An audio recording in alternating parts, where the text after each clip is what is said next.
সম্মানিত দর্শক, আসসালামু আলাইকুম। সবাই কেমন আছেন? আশা করি সবাই ভালো আছেন। আজকে আমি আপনাদেরকে আমার বেশ কিছু কবুতর টাল হয়ে গেছে এই সম্পর্কে আজকে কীভাবে কী টাল হলো এই বিষয়টা আজকে আমি আপনাদের সাথে আজকে শেয়ার করব। তো আমরা যারা কবুতর পালি অনেকেই আছি বাজার থেকে কবুতর বেশিরভাগে সংগ্রহ করি অনেকেই।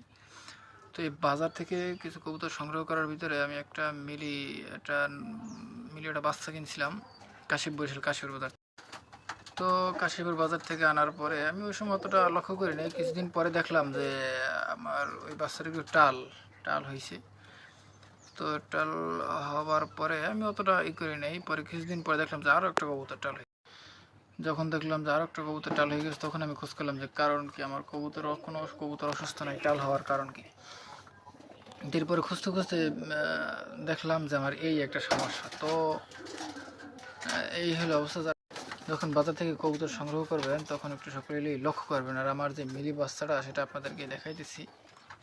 এই যে বাচ্চাটা দেখতেছেন, এই বাচ্চাটা আমি বরিশাল কাশীর বাজার থেকে কিনছিলাম। তো এই যে এই বাচ্চাটার কারণে আমার কবুতর আজকে প্রায় সব শেষ। তারপরে এই যে দেখেন, এই যে এই যে একটা মানে মাক্সি মাদি, জালালের ক্রস মাক্সি মাদি। এই মাদিটাও এখন দেখলাম যে অসুস্থ। এই একটা মাদি অসুস্থ। তারপরে আবার বেশ কিছু কবুতর আমি নিচে নিয়েছি। এই যে খাঁচার ভিতরে কিছু কবুতর দেখতেছেন, এই কবুতরগুলো মোটামুটি অসুস্থ।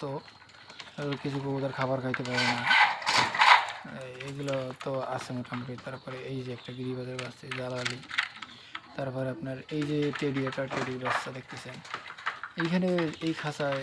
এই যে দেখছেন কীভাবে ঘুরলে হইতেছে, মানে নিজে ঘিরি সোজা রাখতে পারেন। এই যে রেসারের বাচ্চা, বেশ কিছু বাচ্চা অসুস্থ। এই হলো এখন অবস্থা কবুতরের। সম্মানিত দর্শক, তো আপনারা তো দেখলেন আমার কবুতরের কী অবস্থা। এছাড়াও আরও বেশ কিছু কবুতর আছে অসুস্থ। তো যারা কবুতর পালেন এবং আমার ভিডিও যারা দেখবেন সকলেই একটু দোয়া করবেন আমার কবুতরের জন্য, যাতে কবুতরগুলো একটু তাড়াতাড়ি সুস্থ হয়ে যায়।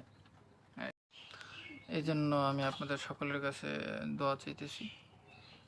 তো আপনারা যারা আমার ভিডিও দেখবেন সকলেই একটু আমার কবুতরের জন্য দোয়া করবেন। এই বলে আমি আপনাদের সকলের কবুতরের জন্য দোয়া করি এবং সকলে আমার জন্য দোয়া করবেন। আসসালামু আলাইকুম।